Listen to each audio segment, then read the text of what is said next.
Bueno, aquí todos reunidos vamos a platicar un poco sobre las inquietudes del espíritu. Ante todo, se necesita comprensión creadora. Lo fundamental en la vida es realmente llegar uno a conocerse a sí mismo. De dónde venimos, para dónde vamos, cuál es el objeto de la existencia, para qué vivimos, por qué vivimos, etcétera, etcétera, etcétera. Ciertamente es aquella frase que se puso en el frontispicio del templo de Delfos, es axiomática. Nócete ipsum, hombre, conócete a ti mismo y conocerás al universo y a los dioses. Conocerse a sí mismo es lo fundamental. Todos creen que se conocen a sí mismos y realmente no se conocen. Así que es necesario llegar al pleno conocimiento de sí mismos. Esto requiere incesante autoobservación. Necesitamos vernos tal cual somos. Desafortunadamente las gentes admiten fácilmente que tienen un cuerpo físico, mas cuesta trabajo que comprendan su propia psicología, que la acepten en forma cruda, real. El cuerpo físico aceptan que lo tienen, que pueden verlo, tocarlo, palparlo, mas la psicología es un poco distinta, un poco diferente. Ciertamente que como no pueden ver su propia psiquis, no pueden tocarla, palparla, pues para ellos es algo vago que no entienden. Cuando alguna persona comienza a observarse a sí misma, es señal inequívoca de que tiene intenciones de cambiar. Cuando alguien se observa a sí mismo, se mira a sí mismo, nos está indicando que se está volviendo diferente a los demás. En las diversas circunstancias de la vida podemos nosotros autodescubrirnos. Es de los distintos eventos de la existencia de los que nosotros podemos sacar el material psíquico necesario para el despertar de la conciencia. En relación, pues, con las personas, ya sea en la casa, ya sea en la calle, en el campo, en la escuela, en la fábrica, etc. Los defectos que llevamos escondidos afloran espontáneamente. Y si estamos alertas y vigilantes como el vigía en época de guerra, entonces los vemos. Defecto descubierto debe ser comprendido íntegramente en todos los niveles de la mente. Si por ejemplo pasamos por una escena de ira, supongamos, tendremos que comprender todo lo que sucedió. Supongamos que tuvimos una pequeña riña, tal vez llegamos a un almacén, pedimos algo, el empleado nos trajo otra cosa que nosotros no habíamos pedido, entonces nos irritamos ligeramente. Señor, le decimos, pero si he pedido es tal cosa y usted me está trayendo tal otra. ¿No se da cuenta que usted que estoy de afán? No puedo perder mi tiempo. He ahí una pequeña riña, un pequeño disgusto. Es obvio que necesitamos comprender qué fue lo que pasó. Si llegamos a casa, debemos de inmediato concentrarnos profundamente en el hecho sucedido. Y si ahondamos en los motivos profundos que nos hicieron actuar en esa forma y de esa manera y regañar al empleado o al mozo porque no nos trajo lo que habíamos pedido, venimos a descubrir nuestra propia autoimportancia. Es decir, nos hemos venido a creer muy importantes. Obviamente ha habido en nosotros eso que se llama engreimiento, orgullo, irritabilidad, he ahí impaciencia, he ahí varios defectos. La impaciencia es un defecto, el engreimiento es otro defecto, la autoimportancia, sentirnos muy importantes, he ahí otro defecto, el orgullo, sentirnos muy grandes y ver con desprecio al mozo que nos estaba sirviendo. Todos esos motivos nos hicieron comportarnos en forma inarmónica. De paso hemos descubierto varios yoes que deben ser trabajados, comprendidos. Habrá de estudiarse a fondo lo que es el yo del engreimiento. Habrá de comprendérsele totalmente. Habrá de analizársele. Habrá de estudiarse a fondo lo que es el yo del orgullo. Habrá de estudiarse a fondo lo que es el yo de la autoimportancia. Habrá de estudiarse a fondo lo que es el yo de la falta de paciencia, lo que es el yo de la ira, etc. Es un grupo de yoes. Cada uno debe ser comprendido por separado, estudiado, analizado. Tenemos que aceptar que detrás de ese pequeño e insignificante suceso se esconden un grupo de yoes, y que esos naturalmente pues están activos. Hay que estudiarlo a cada uno por separado, porque dentro de cada uno de ellos está embotellada la esencia, es decir, la conciencia. Entonces hay que desintegrarlos, aniquilarlos, reducirlos a polvareda cósmica. Para desintegrarlos tendremos que concentrarnos en la Divina Madre Kundalini, suplicarle, rogarle los reduzca a polvo. Pero primero habrá que comprender un defecto, pongamos la ira, y luego después de haberlo comprendido, entonces rogar a la Divina Madre Kundalini la elimine. Después comprender la impaciencia, suplicarle a ella elimine tal error. Después comprender la autoimportancia. ¿Por qué nos creemos importantes si nosotros no somos más que míseros gusanos del lodo de la tierra? ¿En qué basamos nuestra autoimportancia? ¿En qué la fundamentamos? Realmente no hay un basamento para nuestra autoimportancia, porque nada somos. Cada uno de nosotros no es más que un vil gusano del lodo de la tierra. ¿Qué somos ante el infinito? Ante la galaxia en que vivimos, ante esos millones de mundos que pueblan el espacio sin fin. ¿Por qué sentirnos autoimportantes? Así, analizando cada uno de nuestros defectos, los vamos comprendiendo.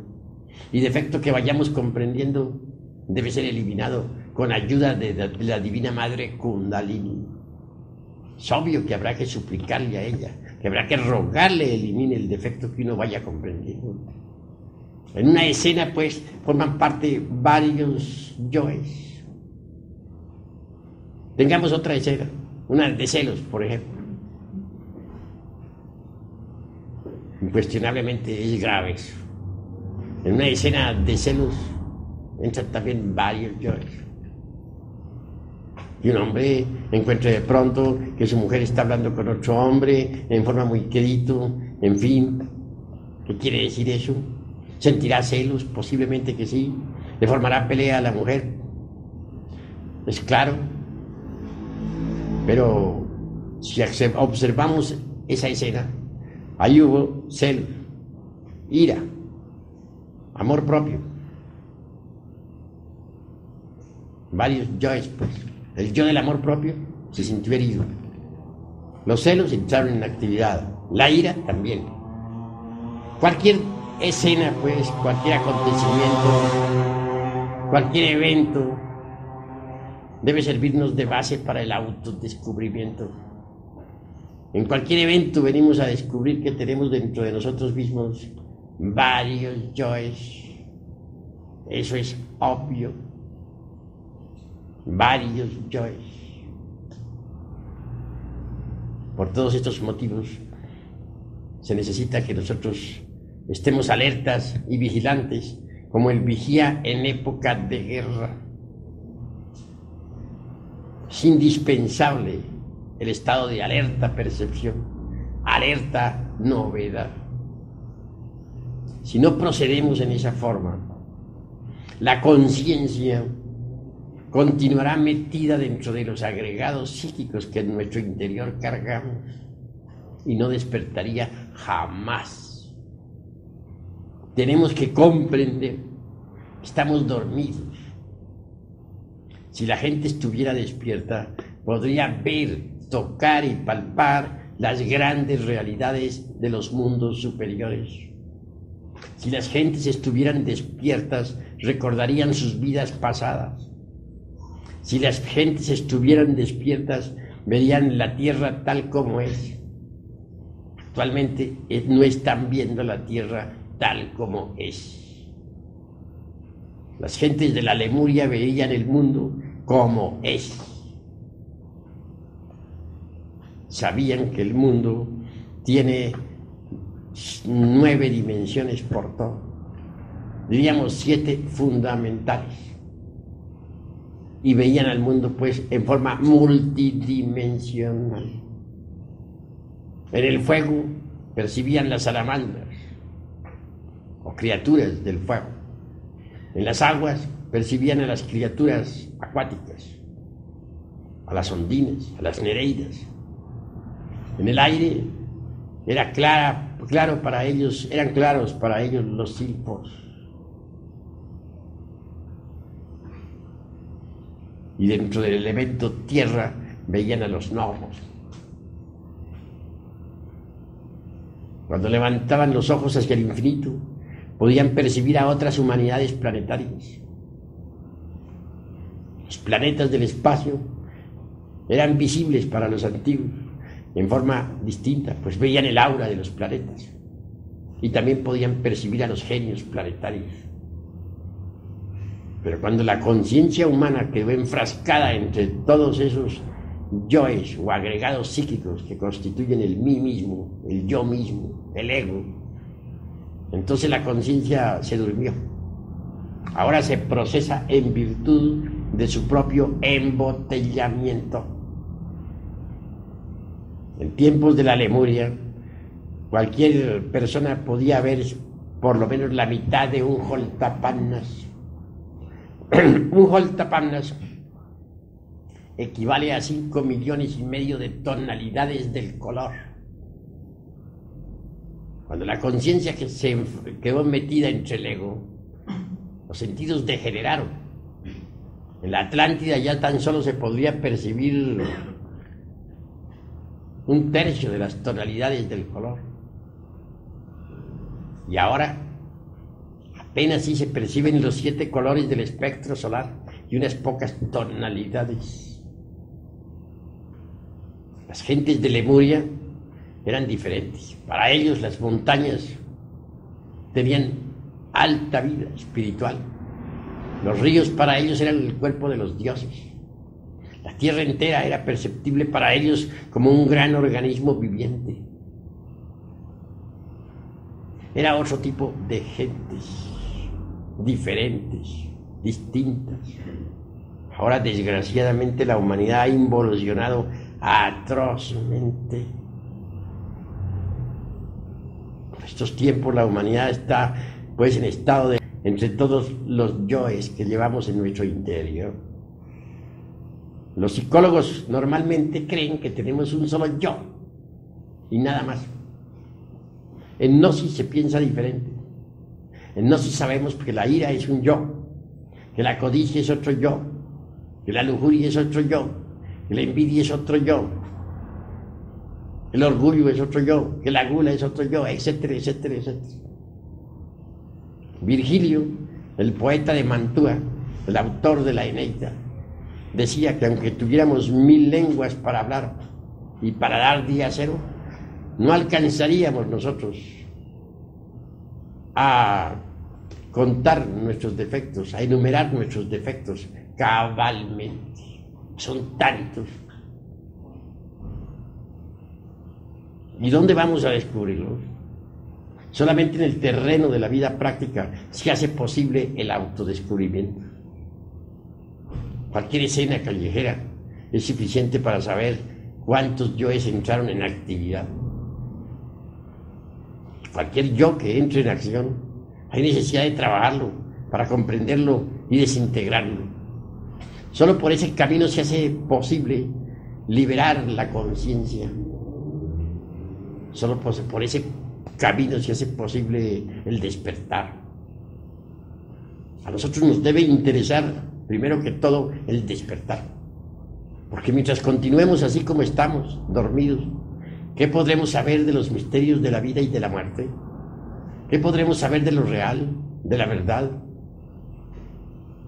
Para poder uno llegar a conocer a fondo los misterios de la vida y de la muerte, se necesita indispensablemente despertar. Es posible despertar si uno se lo propone, pero no es posible despertar si la conciencia continúa embotellada entre todos esos yoes.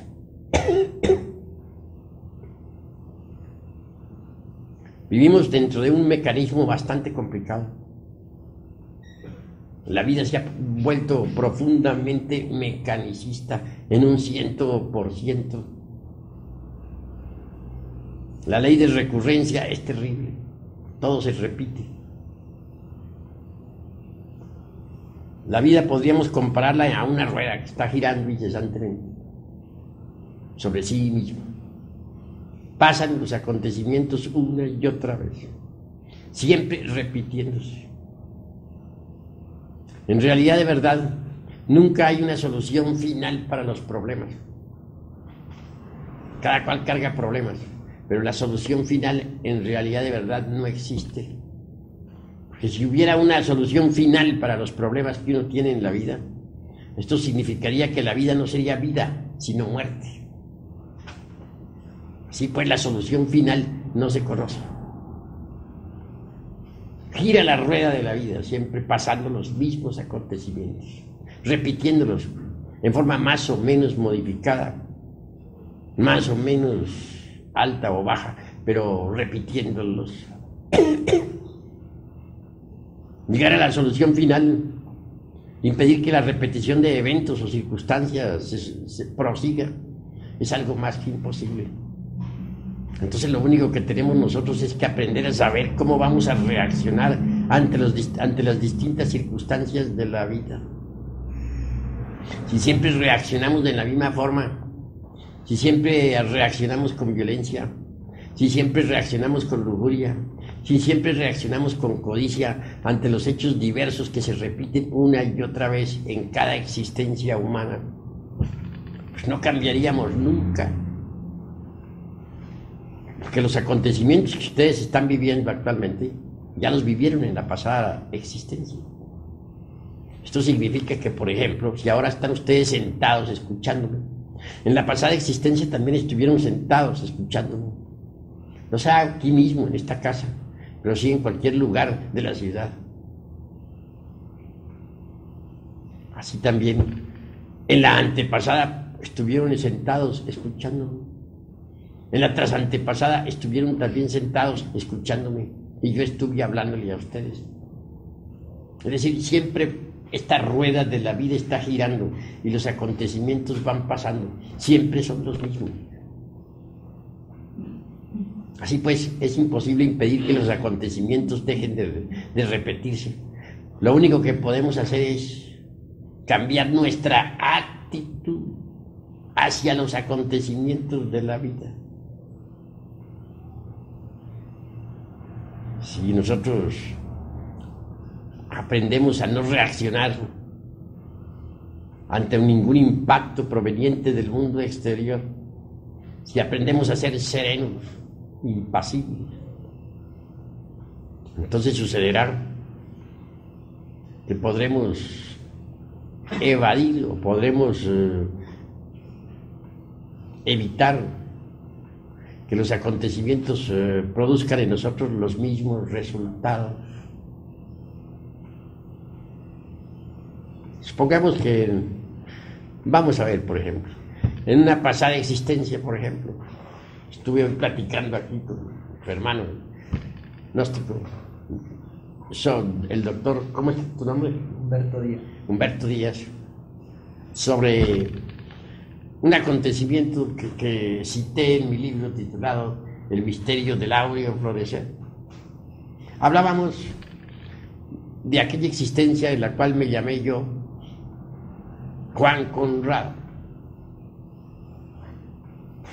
tercer gran señor de la provincia de Granada, en la antigua España, en la época de la Inquisición, cuando el inquisidor Torquemada hacía desastres en toda Europa, quemaba viva a la gente en la hoguera.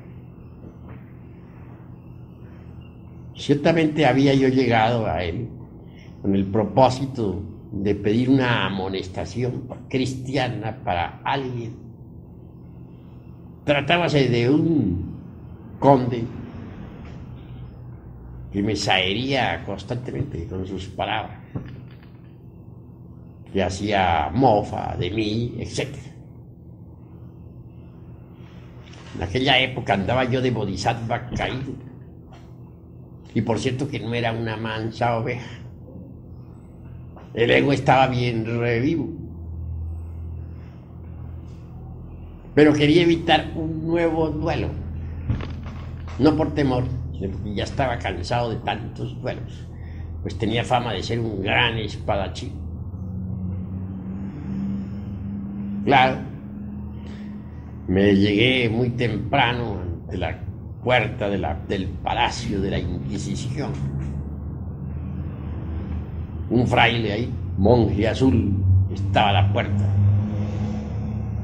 Me dice: qué milagro de verlo a usted, señor Marqués, por aquí. Muchas gracias, le dije, su reverencia.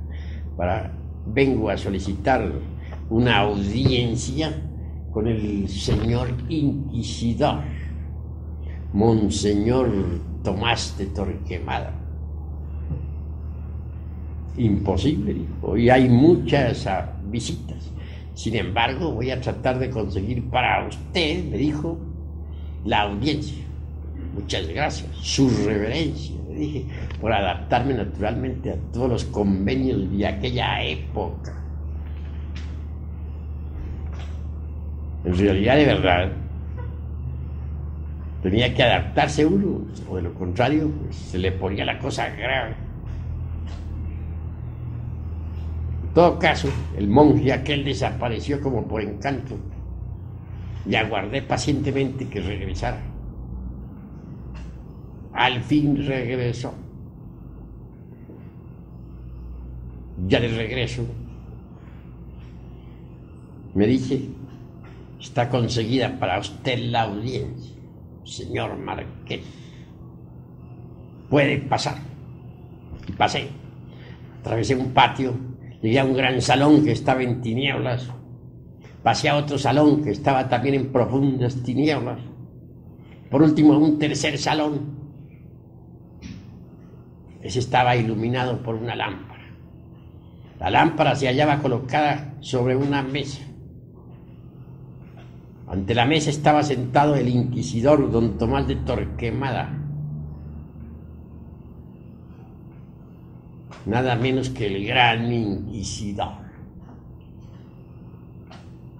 Un ser, pues, cruel. Sobre su pecho caía una gran cruz. Se encontraba en un estado aparentemente beatífico, con las manos puestas sobre el pecho. Al verme, yo también no hice más que saludarle con todas las reverencias de la época. Me dijo: siéntese usted, señor Marqués, ¿qué lo trae a usted por aquí? Entonces le dije: vengo a solicitar una amonestación cristiana para el conde don fulano de tal y tal y tal, de 50.000 nombres y apellidos, que lanza sus sátiras contra mí, mofas, burlas, y no tengo ganas de otro duelo más. Quiero evitar un nuevo duelo. Oh, no se preocupe usted, señor Marqués, me respondió. Ya tenemos muchas quejas contra ese condecito aquí en la casa inquisitorial. Vamos a hacerlo aprehender. Le llevaremos a la torre de martirio, le levantaremos, le meteremos los pies entre carbones encendidos para quemarle bien los pies, para que sufra. Le levantaremos las uñas de las manos, le echaremos plomo derretido en las uñas. Lo torturaremos y después lo llevaremos a la plaza pública y lo quemaremos en la hoguera. Bueno, yo no había pensado ir tan lejos, únicamente iba a pedir una amonestación cristiana. Claro, quedé perplejo al escuchar a Torquemada hablando en esa forma. Luego con las manos puestas sobre el pecho, en una actitud beatífica. Aquello me causó horror. No pude menos que manifestar mi descontento. Decirle, pues, usted es un perverso. Yo no he venido a pedirle que queme vivo a nadie, ni que venga usted a torturar a nadie. Únicamente he venido a pedirle una amonestación cristiana y eso es todo. Ahora se dará cuenta usted porque no estoy de acuerdo con su secta. Y en fin, pronuncié otras tantas palabras y lancé algunos tantos gritos que por ahora me reservo, con un lenguaje un poquito altisonante, motivo más que suficiente como para que aquel alto dignatario de la Inquisición dijera: ¿con qué esas tenemos, señor Marqués? Hizo sonar una campana y apareció un grupo de caballeros armados hasta los dientes. Se puso de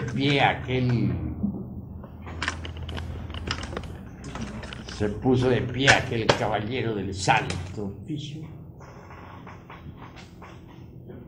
Se levantó airoso y ordenó a los caballeros aquellos diciendo: prended a este hombre. Un momento, caballeros, les dije. Recordad las reglas de la caballería, porque en aquella época las reglas de la caballería eran respetables y respetabilísimas por todo el mundo. Dadme una espada, le dije, al estilo pues Gachupín, que estaba metido entre gachupines, pues claro, y me batiré con cada uno de vosotros. Era ni más ni menos que un gachupín hablando. que nos encontrábamos reencarnados en plena edad, bueno, en plena Edad Media, en épocas de Torquemada. Un caballero me entrega la espada, me da una espada, yo la recibo, luego da un paso hacia atrás y me dice: ¡En guardia! Le respondí: siempre estoy. Y nos trabamos en Duralí. No se oía sino los golpes de las espadas. Parecía que esas espadas, a golpearse en unas con otras, lanzaban chispas.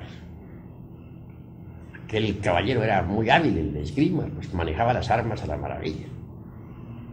Y yo tampoco era una mansa oveja. Claro está que no. Total que el duelo fue muy grave. Ya no me faltaba hacer uso, sino hacer uso de mi mejor estocada para salir victorioso. Pero los otros caballeros que estaban viendo el asunto se dieron cuenta que su compañero iba derecho al panteón, y claro que me cayeron en pandilla.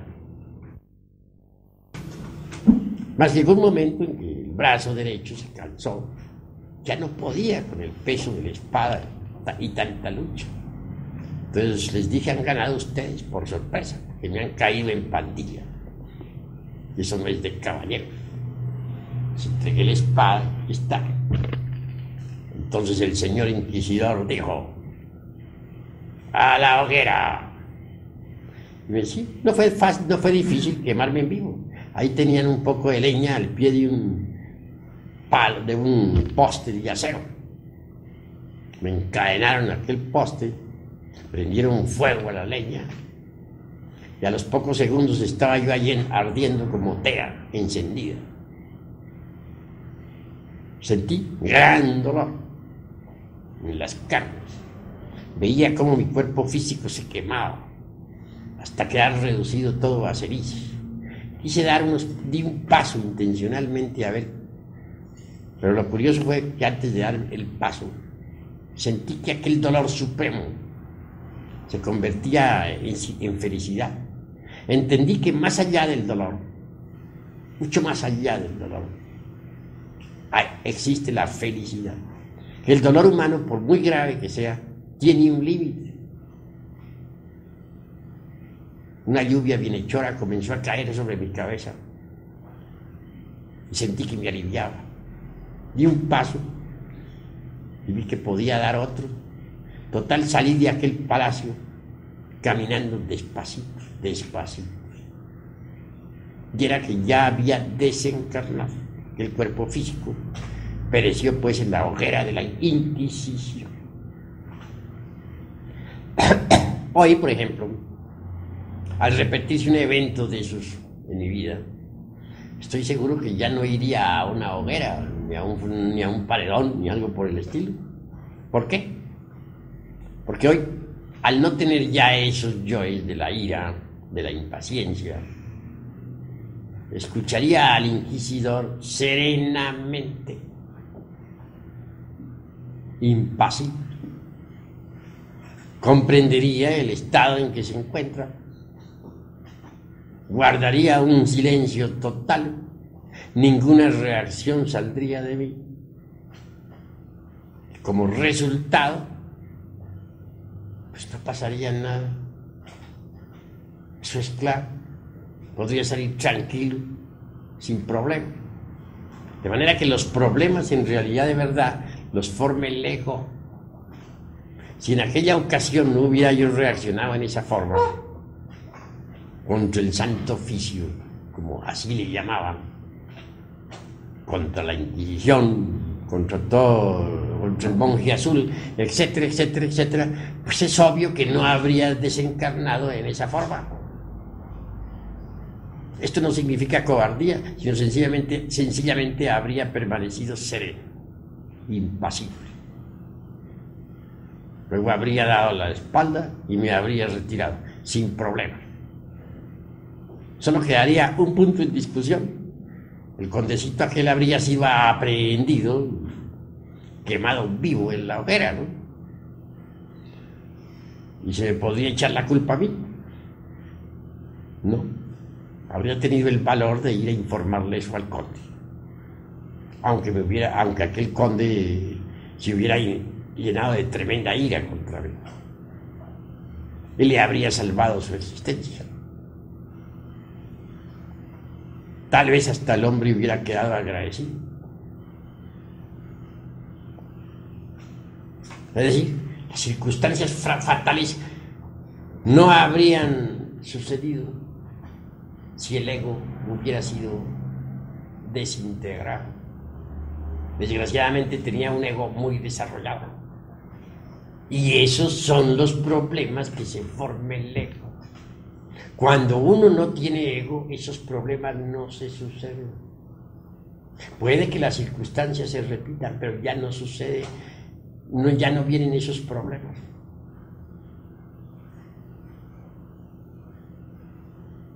La cruda realidad es que los eventos pueden estarse repitiendo, pero lo que nosotros tenemos es que modificar nuestra actitud hacia los eventos.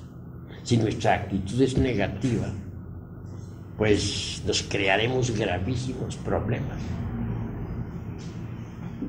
Eso es obvio. Necesitamos pues cambiar nuestra actitud hacia la existencia.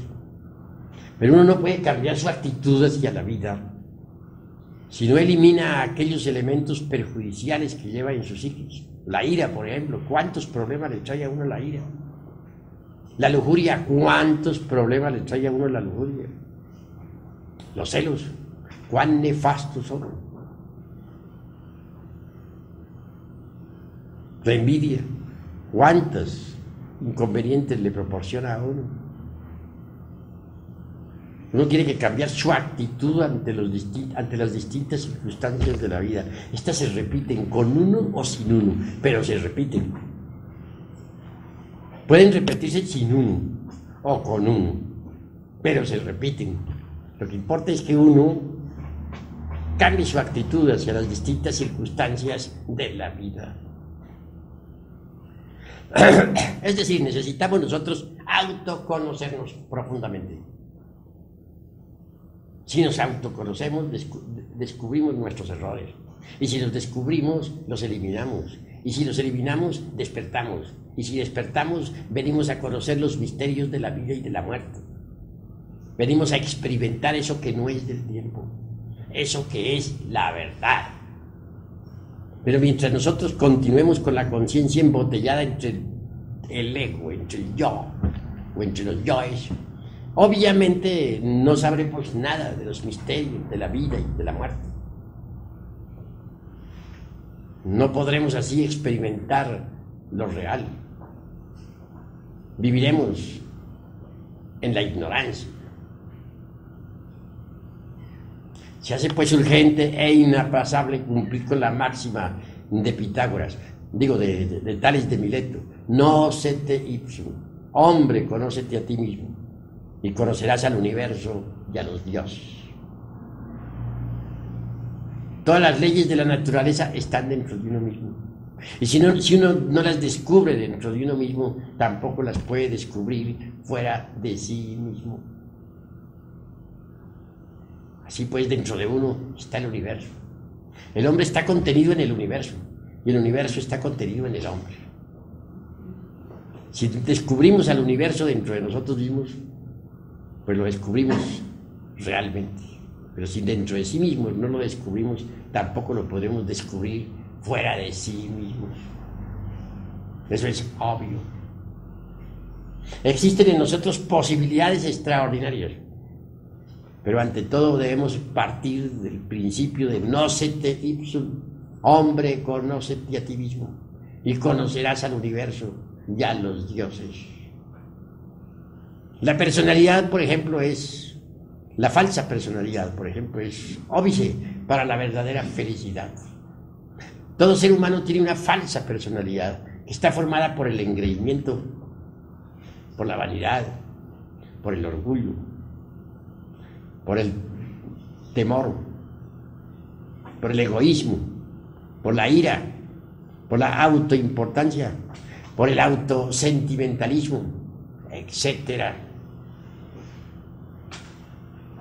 La falsa personalidad es verdaderamente problemática, pero está dominada por ese tipo de yoes que he enumerado. Mientras uno posea la falsa personalidad, en modo alguno habrá de conocer la real felicidad. ¿Cómo la conocería?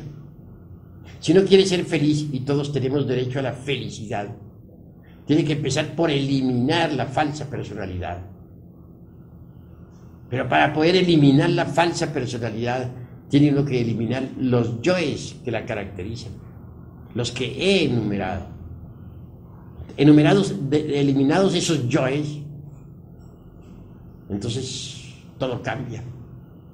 Se crea en nuestra conciencia un centro de gravedad continua y deviene un estado de felicidad extraordinaria. Pero mientras exista la falsa personalidad, la felicidad no es posible. Debemos tener en cuenta todo eso si es que realmente nosotros anhelamos algún día ser felices. Incuestionablemente, lo más importante en la vida práctica viene a ser precisamente fabricar, o digo yo, cristalizar en la humana personalidad eso que se denomina alma. Alma. ¿Qué se entiende por alma? Todo ese conjunto de poderes, fuerzas, virtudes, facultades, etcétera, del ser. Si uno elimina, por ejemplo, el defecto o el yo de la ira,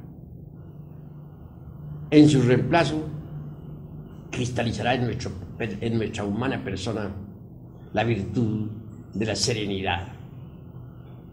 Si uno elimina el defecto del egoísmo, en su reemplazo cristalizará en nuestra humana persona la virtud maravillosa del altruismo. Si uno elimina el defecto de la lujuria, en su reemplazo cristalizará en nuestra alma la virtud extraordinaria de la castidad. Si uno elimina de su naturaleza el odio, en su reemplazo cristalizará en nuestra personalidad el amor.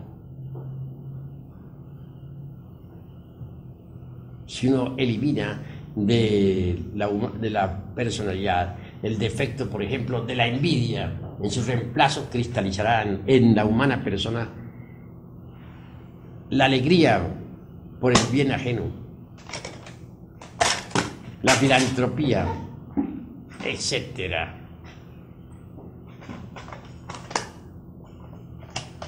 Así que es necesario comprender que hay necesidad de eliminar los elementos indeseables de nuestra psiquis para cristalizar en nuestra humana persona eso que se llama alma, un conjunto de fuerzas, de atributos, de virtudes, de poderes cósmicos, etc. Sin embargo, he de decir que no todo es intelecto. El intelecto es útil cuando está al servicio del espíritu, pero no todo es intelecto. Incuestionablemente debemos pasar por grandes crisis emocionales si es que queremos nosotros cristalizar alma en sí mismos. Si el agua no hierve a 100 grados, no cristaliza lo que hay que cristalizar y no se elimina lo que se debe eliminar. Así también, si no pasamos previamente por graves crisis emocionales, pues no cristalizará en nosotros eso que se llama alma. No se eliminará en nosotros eso que se debe eliminar. Pues así es, así ha sido siempre. Cuando el alma cristaliza completamente en uno, hasta el mismo cuerpo físico se convierte en alma. Jesús de Nazaret, el gran Kabir, habló claro sobre eso. Dijo, en paciencia poseeréis vuestras almas.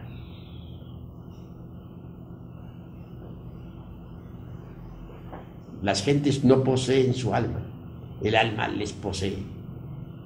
El alma de cada persona sufre cargando con un fardo abrumador. La persona. Poseer el alma es algo muy distinto. Pero escrito está, en paciencia poseeréis vuestras almas. Hay yoes muy difíciles de eliminar. Defectos terribles. Yoes que están en relación con la ley del karma. Cuando se llega a eso, parece como si nos detuviéramos en el avance. Y obviamente que sí. Con infinita paciencia al fin se consigue la eliminación de esos yoes.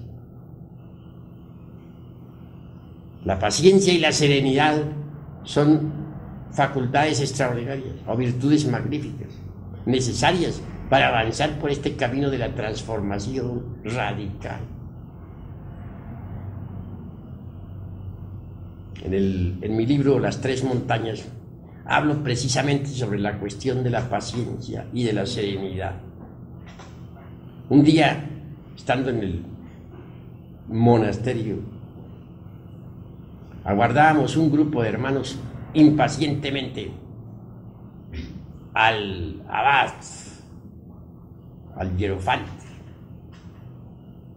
mas este tardaba. Y pasaban las horas y este tardaba. Nosotros, todos estaban preocupados. Habían allí algunos maestros, claro, muy respetabilísimos, pero llenos de impaciencia. Se paseaban, pues, dentro del salón, iban, venían, se jalaban el cabello, se rascaban la cabeza, se jalaban las barbas. Impacientes. Yo permanecía sereno, tranquilo, pacientemente aguardaba. Únicamente me causaban curiosidad esos hermanitos impacientes. Permanecía tranquilo. Al fin, después de varias horas, se presentó el maestro. Y dirigiéndose a todos, les dijo, a ustedes les faltan dos virtudes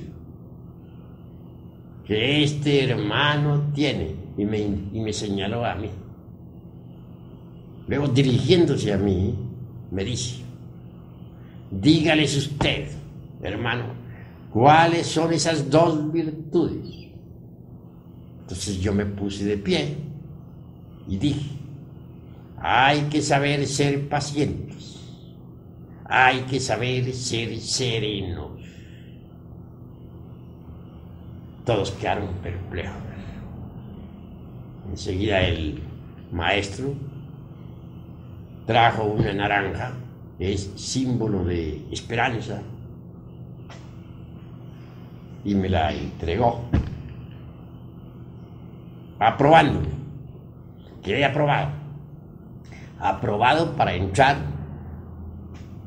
en la segunda montaña, que es la de la resurrección. Nosotros, los impacientes, quedaron aplazados. Se me citó después en otro monasterio para firmar algunos papeles que tenía que firmar. Y así lo hice. Más tarde concurrí a ese monasterio, firmé los papeles, se me entregaron ciertas instrucciones esotéricas y se me admitió pues en los estudios de la segunda montaña.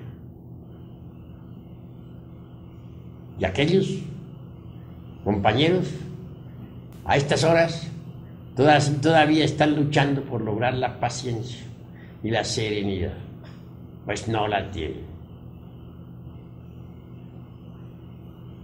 Vean ustedes lo importante que es ser pacientes, ser serenos.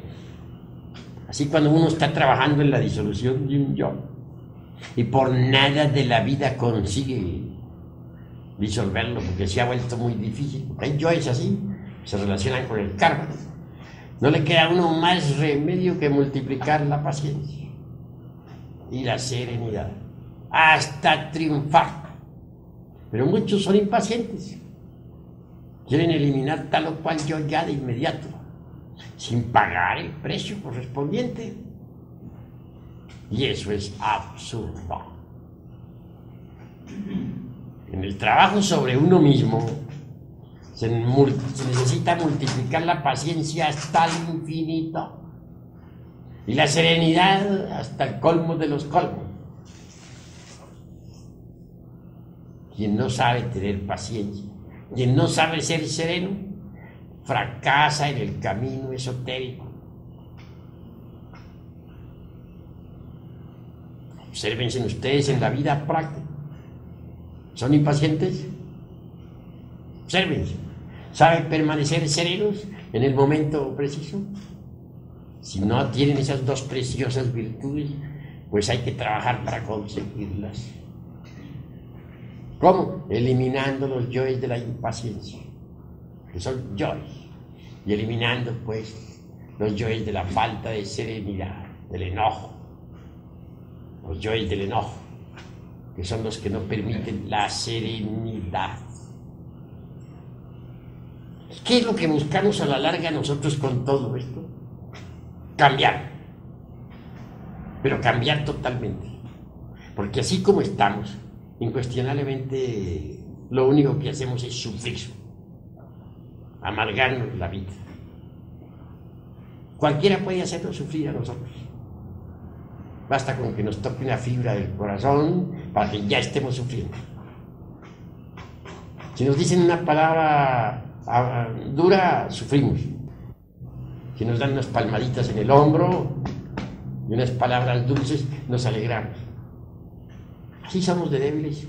Nuestros procesos psicológicos no dependen ya, mejor dicho, no tenemos nosotros poder sobre nuestros procesos psicológicos. Cualquiera puede manejarnos nuestra psiquis.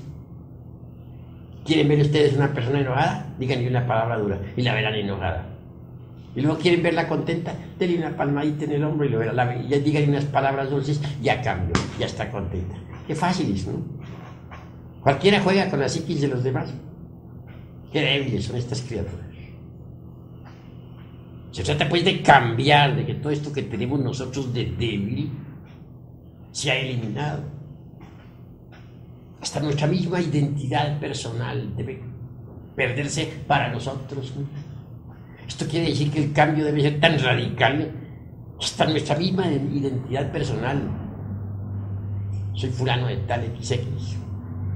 Pues debe perderse para sí mismo. Llegar el día en que no encontremos a nuestra misma identidad personal. Si se trata de convertirnos en algo distinto, en algo diferente, obviamente hasta la misma identidad personal debe perderse. Tratamos de convertirnos en criaturas distintas, criaturas felices, seres dichosos, y tenemos derecho a la felicidad. Pero si no nos esforzamos, pues, ¿cómo vamos a cambiar? ¿De qué manera? Y ahí lo grave. Lo más importante es no identificarnos con las circunstancias de la existencia. La vida es como una película, y es de hecho una película que tiene un principio y tiene un fin. Distintas escenas van pasando por la pantalla de la mente. El error más grave de nosotros consiste en identificarnos con esas escenas. ¿Por qué? Porque pasan. Sencillamente porque pasan. Son escenas de una gran película y al fin pasan. Afortunadamente en el camino de mi vida senté como lema siempre eso, no identificarse uno con las circunstancias diferentes de la vida. Me viene a la memoria casos de la, dijéramos, de la niñez. Como quiera que mis padres terrenales se habían divorciado, nos tocaba a nosotros, los hermanos de una gran familia, sufrir.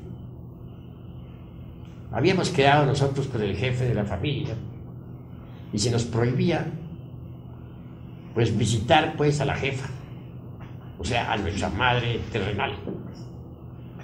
Sin embargo, nosotros no éramos tan ingratos como para poder olvidar la jefa. Me escapaba siempre de casa con un hermanito menor que me seguía. Íbamos a visitarla y luego regresábamos a casa, a donde el jefe. Mas mi hermanito sufría mucho, pues al regreso se cansaba porque era muy pequeño y yo tenía que llevarlo entonces sobre mis espaldas. Qué tan pequeño estaría. Y lloraba aquel amargamente. Decía, ahora al regresar a casa, el jefe nos va a azotar, nos va a dar de azotes y de palos. Yo le respondía diciendo, ¿por qué lloras? Todo pasa. Acuérdate que todo pasa. Cuando llegábamos a casa, ciertamente nos aguardaba el jefe lleno de grande ira y nos daba de latigazos. Posteriormente, nos internábamos en nuestra recámara a dormir, pero ya al acostarnos le decía yo a mi hermano, ¿te fijas? Ya pasó. ¿Te convences que todo pasa? Eso ya pasó.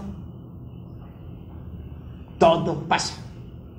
Un día de esos tantos, nuestro jefe alcanzó a oír cuando yo le decía a mi hermano, todo pasa, eso ya pasó. Y claro, mi jefe, que dijéramos que era bastante iracundo, empuñó de nuevo el látigo terrible que traía, penetró en la recámara de nosotros, diciendo, con que todo pasa, sin vergüenzas. Y luego otra azotaína más terrible nos dio, retirándose después, al parecer muy tranquilo, por habernos azotado. Ya que él se retiró un poquito más quedito, le decía a mi hermano, ¿te fijas? Eso también ya pasó. Es decir, nunca me identificaba con esas escenas. Y tomé como lema en la vida jamás identificarme con las circunstancias, con los eventos, con los acontecimientos. Porque sé que esas escenas van pasando. Tanto que uno se preocupa y porque tiene un problemazo que no haya cómo resolverlo y tal. Después ya pasa y viene otra escena completamente distinta. Entonces, ¿para qué se preocupó si tenía que pasar? ¿Con qué objeto se preocupó? Cuando uno se identifica con los distintos eventos de la vida, comete muchos errores. Si uno se identifica con una copa de licor que le están ofreciendo un grupo de amigos briagos, pues resulta borracho. Y si uno se identifica con una persona del sexo opuesto en un momento dado, pues resulta fornicando.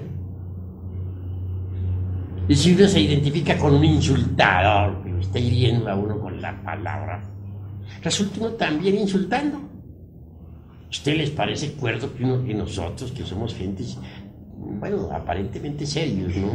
Si resultemos insultando, ¿ustedes creen que eso estaría bien? Si uno se identifica con una escena, por ejemplo, de puro sentimentalismo llorón, donde todos están llorando amargamente, pues uno también resulta con sus buenas lágrimas. ¿Ustedes creen que eso está correcto? Que otros nos pongan a llorar así porque les dio su gana. Esto que estoy diciéndoles a ustedes es indispensable si es que ustedes quieren autodescubrirse. Es indispensable, porque si uno se identifica completamente con una escena, pues quiere decir que se ha olvidado de sí mismo, se ha olvidado del trabajo que está haciendo. Entonces está perdiendo el tiempo tontamente. Las gentes se olvidan de sí mismas, completamente. Se olvidan de su propio ser interior profundo, porque se identifican con las circunstancias. Normalmente las gentes andan dormidas por eso. Están identificadas con las circunstancias que les rodean. Y cada cual tiene su cancioncita psicológica, como decía por ahí en mi libro Psicología Revolucionaria.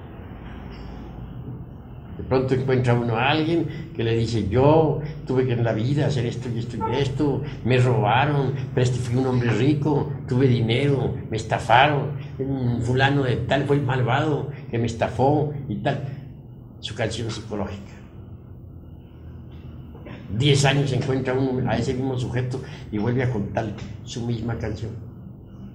20 años se lo encuentra y vuelve a narrarle su misma canción. Esa es su canción psicológica. Quedó identificado con ese evento para el resto de su vida. En esas circunstancias, ¿cómo va a disolver un melejo? ¿De qué manera? Si lo estáis fortificando, al identificarse así, fortifican los yoes. Si uno se identifica con una trifulca, resulta uno también dando puñetazos. Me viene a la memoria el caso por ahí de un boxeo, un campeón peleando contra otro en Estados Unidos, y al final todos los espectadores terminaron dándose golpes unos con otros, perfectamente locos, todos dándose de puñetazos unos contra otros, todos resultaron boxeadores. Observen ustedes lo que es la identificación. He visto de pronto a una dama viendo una película donde los actores lloran, bueno, lloro fingido, claro está, ¿no? Pero aquella dama que está contemplando la película resulta llorando también, terriblemente, en un estado de angustia espantosa. Vean ustedes lo que es la identificación. ¿Qué ha hecho esa pobre mujer que se ha identificado con esa película? Pues ha creado al héroe de la película, o a la heroína, un nuevo yo que ha creado dentro de sí misma. Ese nuevo yo se ha robado parte de su conciencia. De manera que ahora esa persona, si estaba dormida, ahora sigue más dormida. ¿Por qué? Por la identificación.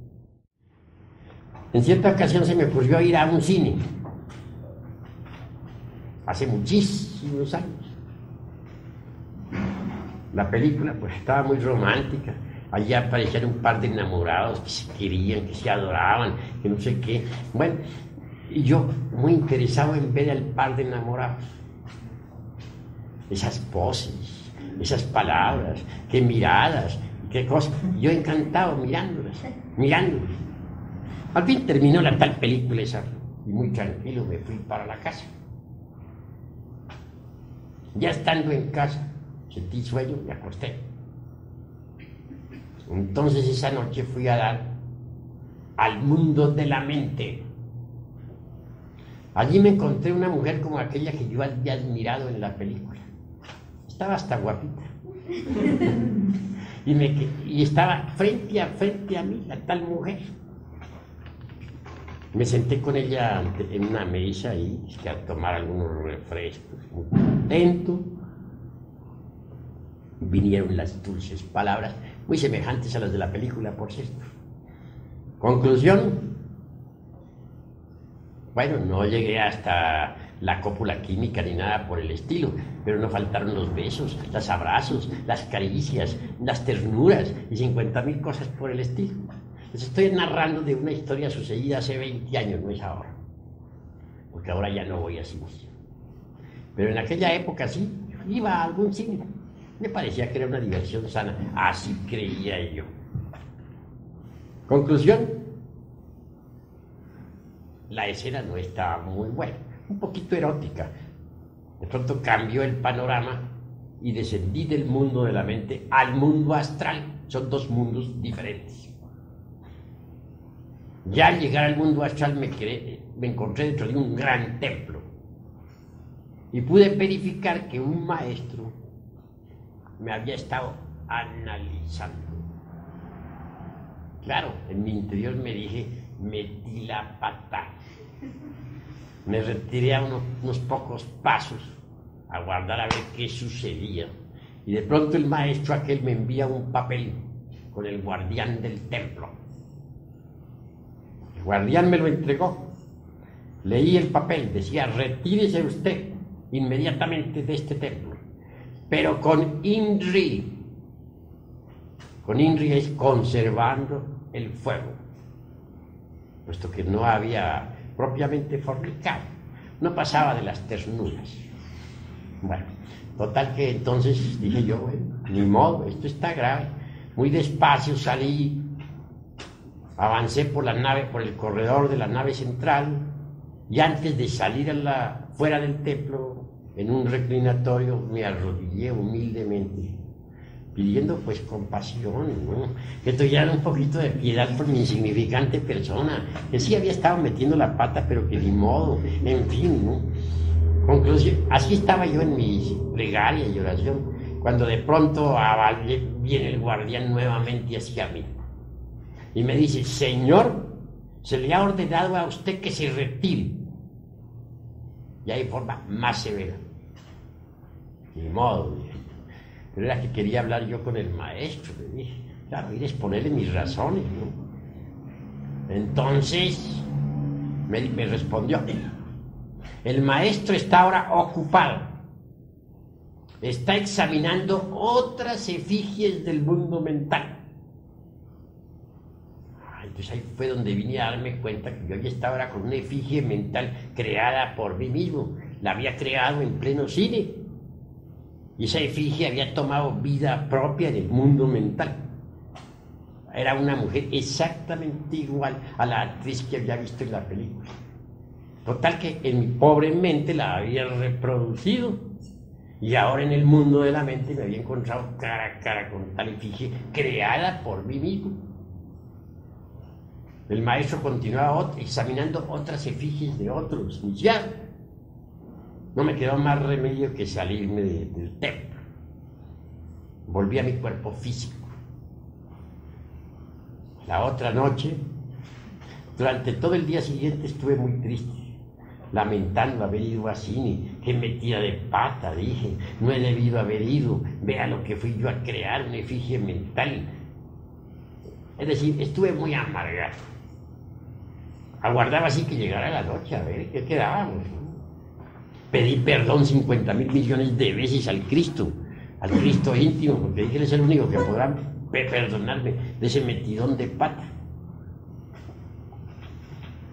Y al otro día, a la noche siguiente, pedí de todo corazón que me repitieran la prueba, que me sentía capaz de salir victorioso, que no más ternuras ni más caricias para ese efigie mental, etc. Y ciertamente me concedieron la repetición de la prueba. Me llevaron en cuerpo mental al mismo lugar, a la misma mesa. Volví a encontrarme otra vez con la dama de los ensueños, la actriz que había visto en la pantalla. Ya iban a empezar las ternuras nuevamente y me acordé de la cuestión. Inmediatamente desenvainé la espada flamígera y dije, conmigo tú no puedes, tú no eres más que una forma mental creada por mi propia mente. Y ahí mismo hice uso de la flamígera, volví pedazos ese efigie mental, se volvió polvo. Pasado eso, entonces fui nuevamente llamado al templo astral. Y entré al templo astral, esta vez victorioso. Triunfante, me recibieron con mucha música y mucha fiesta nuevamente. Después vinieron las instrucciones diciéndoseme que no volviera a cine, porque podría perder la espada. Me llevaron en astral a mostrarme lo que son los cines. Vi que estaban llenos de efigies mentales, las efigies que dejaban los espectadores. Todo lo que uno está viendo ahí en pantalla, sobre todo cuando es morboso, todo eso se reproduce en la mente de las gentes. las mismas figuras, las mismas formas. Y los que salen dejan multitud de formas mentales en esos antros de la magia negra. Conclusión, se me dijo que en vez de estar viendo cines, repasara mis vidas anteriores.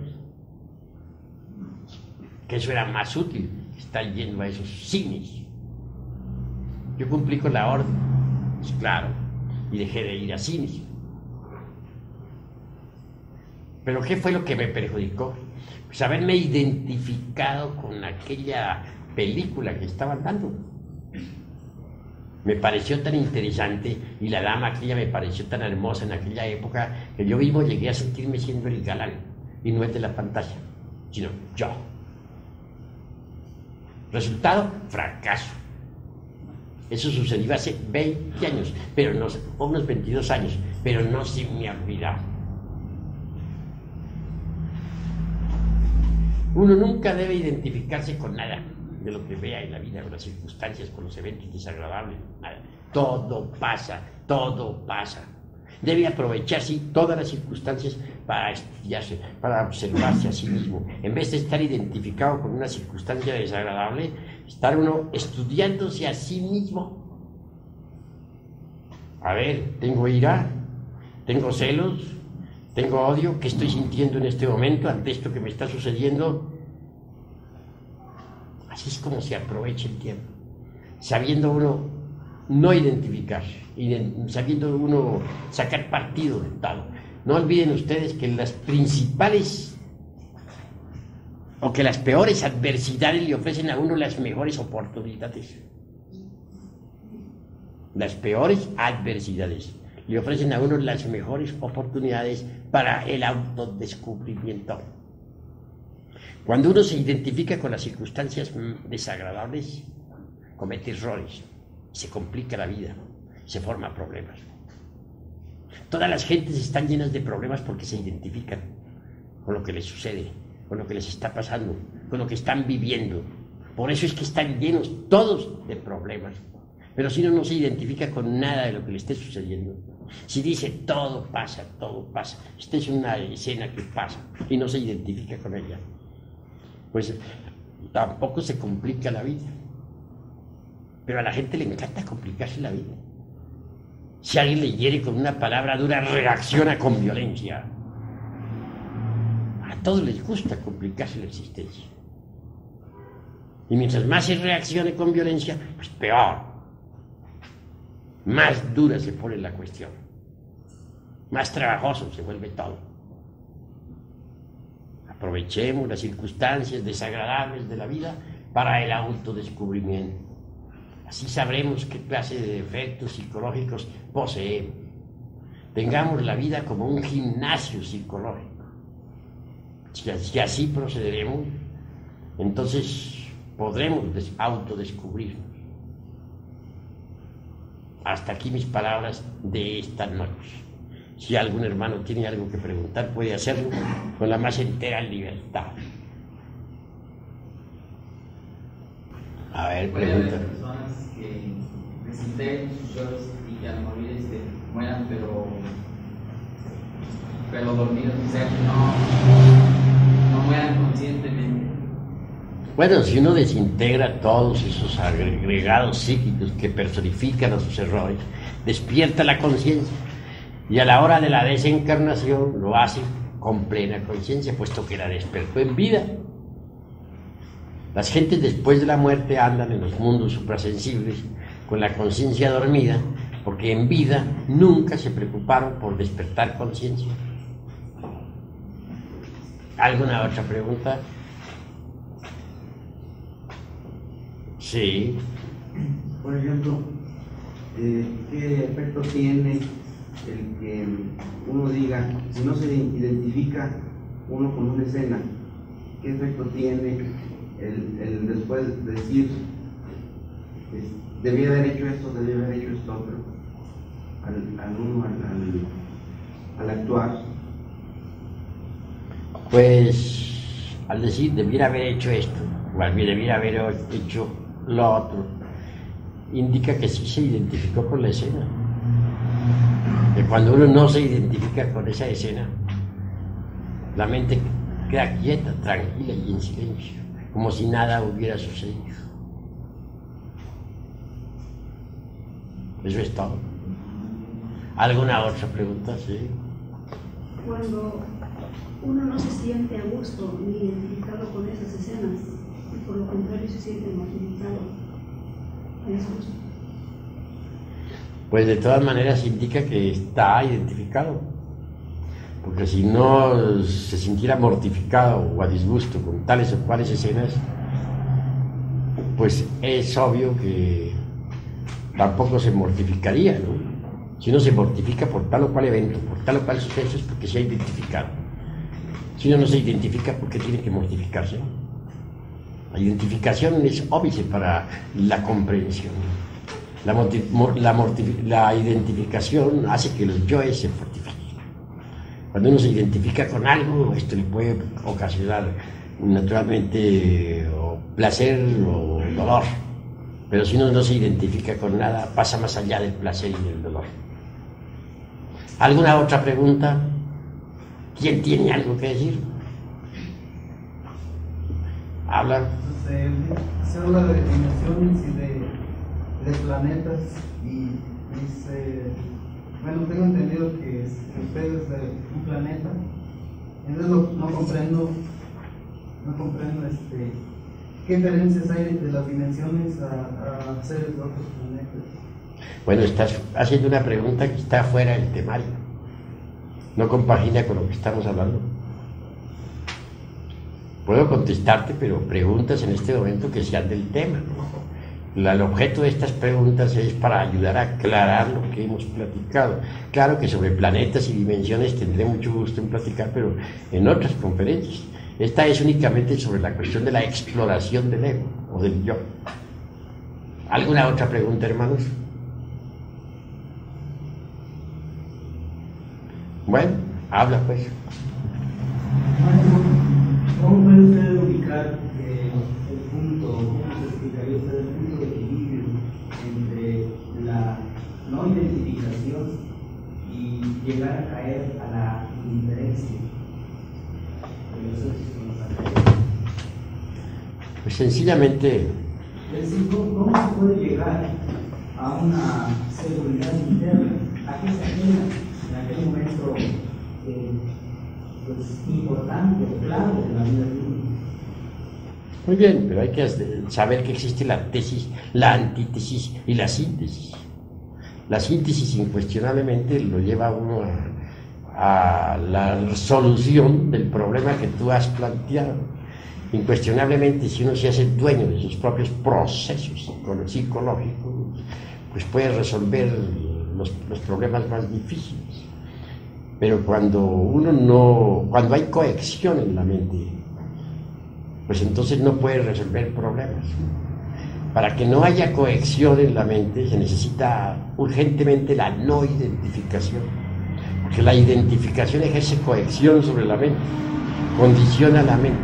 En este caso, la mente condicionada por el suceso únicamente actúa en función de reacción. Cuando se actúa en función de reacción, no se es dueño de los procesos psicológicos. Al no identificarse, entonces sí se es dueño de los propios procesos psicológicos. En este caso puede uno no caer en la indiferencia y resolver sin conciencia lo que tiene que resolver. Sí. Pero hasta qué punto puede ser uno autoengañado, o sea, también uno se autoengaña, ¿no? ¿Hasta qué punto sería un límite, ¿no? O algo así, que una señal que dijera uno, por ejemplo, uno diga, no, yo ya eliminé tal, pero que esté uno mismo autoengañando? Pues las formas de autoengaño existen en tanto el ego existe. Que hay que eliminar las formas de autoengaño es un hecho. Pero no es posible eliminarlas si uno no se autoexplora, si uno no se autoobserva. Solo mediante la autoobservación psicológica, sincera y real, puede uno en realidad evitar toda forma de autoengaño. El sentido de la autoobservación psicológica se va desarrollando poco a poco, a medida que se vaya usando. Órgano que no se usa, se atrofia. Si no usamos ese órgano, continuará atrofiado. Mas si lo usamos, llegará el momento en que podremos por sí mismos ver nuestros propios agregados psíquicos en forma directa. Ya no únicamente por asociación intelectual, sino por percepción directa de lo real.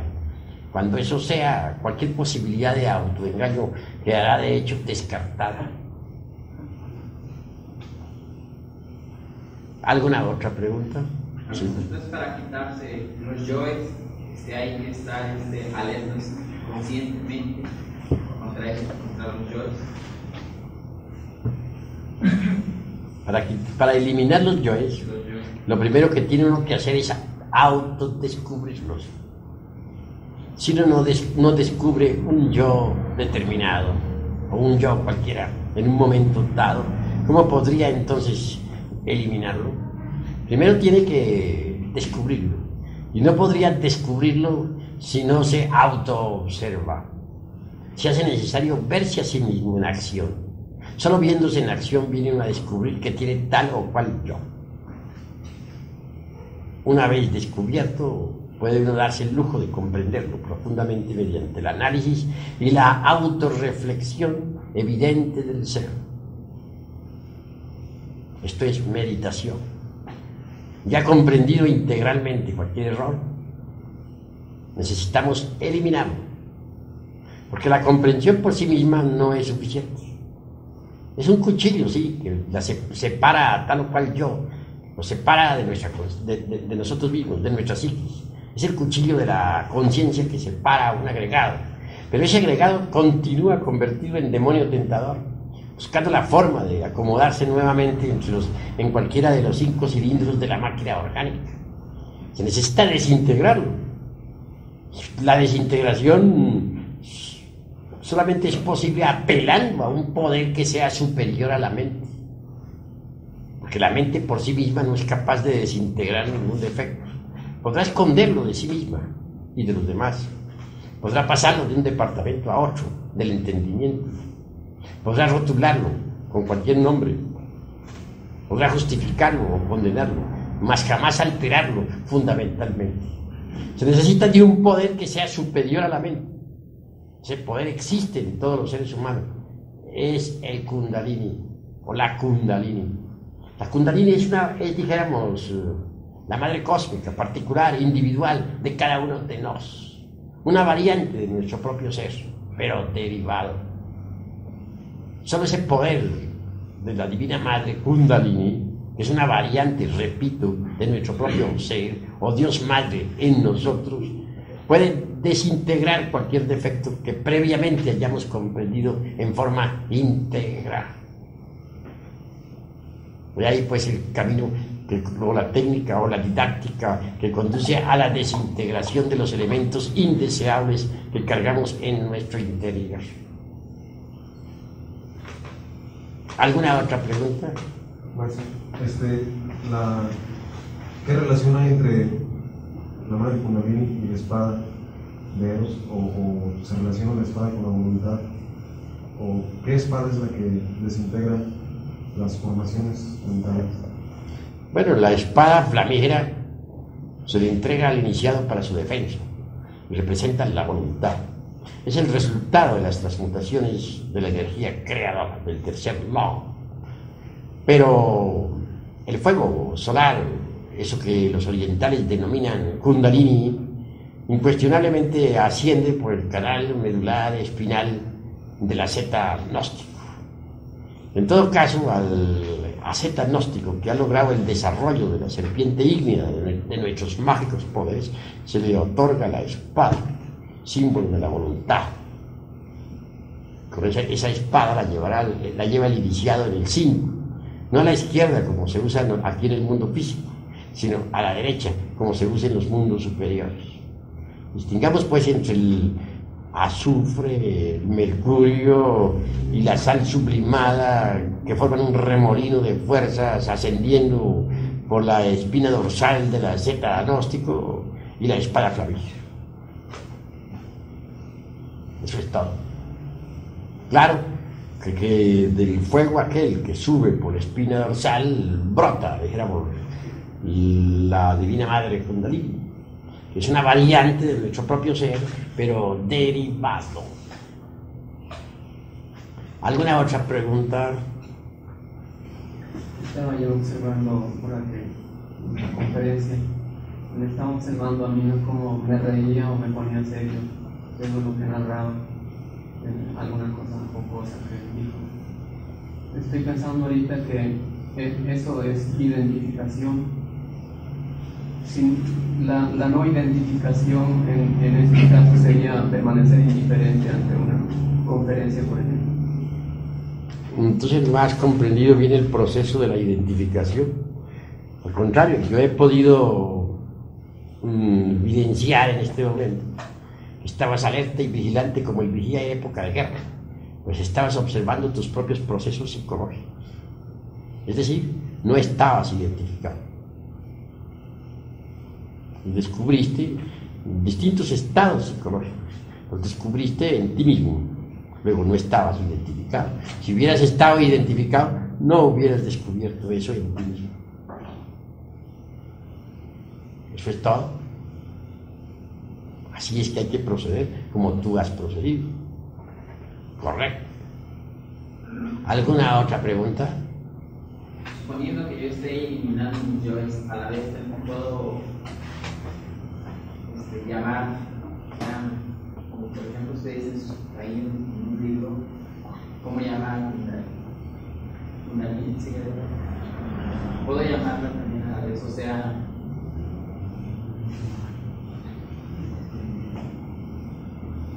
bueno, se puede invocar a la Divina Madre Kundalini, se puede llamar cuando uno ya está dispuesto a eliminar, pero antes de eliminar hay que comprender aquello que va a eliminar. Si no lo comprende, de nada le serviría eliminar, o digo llamar, porque entonces en este caso no sería asistido. Primero hay que comprender para merecer ser asistido. No se puede ser asistido si no se comprende. La Madre Divina Kundalini no va a eliminar aquello que nosotros no hemos comprendido.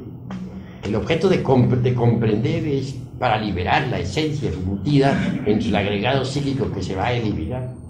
Si se eliminara sin comprender, también se iría embutido dentro del agregado psíquico un cierto porcentaje de conciencia. Y lo que no se quiere es eso, que ese porcentaje de conciencia siga embutido entre lo que se va a eliminar. ¿Entendido? ¿Alguna otra pregunta? Sí. ¿Cómo es posible saber cuando un ego está completamente comprendido? Pues no existe cronómetro, dijéramos, para eso, o ningún aparato científico. Esto es cuestión únicamente de conciencia. Solo la conciencia puede saber, nada más que la conciencia.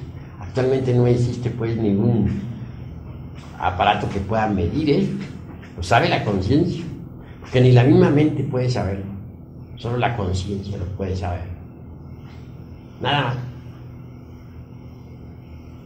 Si la conciencia verdaderamente lo ha comprendido, pues lo ha comprendido. Y eso es todo. ¿Alguna otra pregunta? Sí. Maestro, por ejemplo, si a través de la conferencia uno ha entendido que hay un mensaje en especial para uno, ¿eso es estar identificado o estar consciente de identificarlo? Repite a ver cómo es la cosa. Sí. Yo, por ejemplo, yo entendí en la conferencia algo del mensaje para una pregunta que hice ayer en nombre de todos mis compañeros, ¿verdad? Sobre la paciencia, ¿verdad? Entonces creo que hay un mensaje especial para nosotros, quizá para mí que es la pregunta. ¿Eso es identificarse o estar...? Eso es comprensión. Cuando uno comprende que hay un mensaje para uno, pues debe recibir el mensaje, y eso es todo. En este caso hay comprensión. Bueno, creo que por ahora hemos terminado esta plática. Quedan invitados ustedes para mañana a la misma hora. Mañana a las 6:30 esperamos a los de segunda cámara. y a los otros a las 7:30. Bueno, creo que por ahora hemos terminado esta plática. Le quedan invitados ustedes para mañana a la misma hora. Mañana a las 6:30 esperamos a los de segunda cámara y a los otros a las 7:30.